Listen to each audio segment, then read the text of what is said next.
আমাদের ঈশ্বর ব্যাবিলনে থাকা মূর্তি পূজার বিষয়ে বলেছেন। যিশায়াতে ভবিষ্যৎবাণী হিসাবে সচেতন করেছেন যে তিনি তাদের বিষয়ে কি করতে চলেছেন, যারা ব্যাবিলনে বন্দিত্বে ছিল, যাদের সেখানে নিয়ে যাওয়া হয়েছে। আর তোমাদের বৃদ্ধ বয়স পর্যন্ত আমি সেই থাকিব, পক্ষকেশ পর্যন্ত।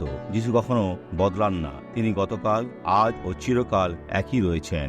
পক্ষকেশ হওয়া পর্যন্ত আমি তুলিয়া বহন করিব। বয়স দেখিয়ে ঈশ্বর সম্মানিত করবেন আর ফিরিয়ে আনবেন।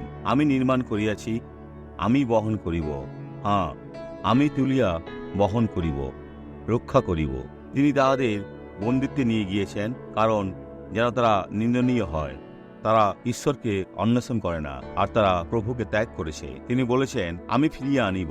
যারা ঈশ্বর আপনার হৃদয়ে বলে, আপনি তাদের বিশ্বাস করতে পারেন, কারণ সেটা কখনো বদলাবে না। তিনি সম্পূর্ণরূপে আপনার জীবনকে বদলাতে চান। এই সাক্ষ্যটি দেখুন। আর কে?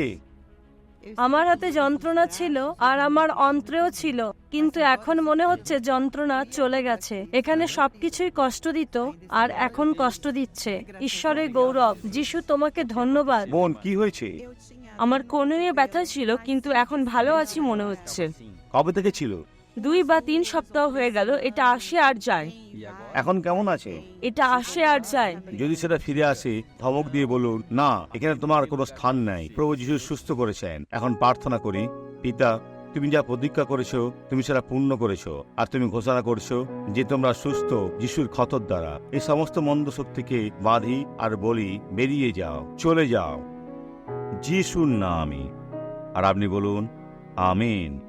ঈশ্বর আশীর্বাদ করুন।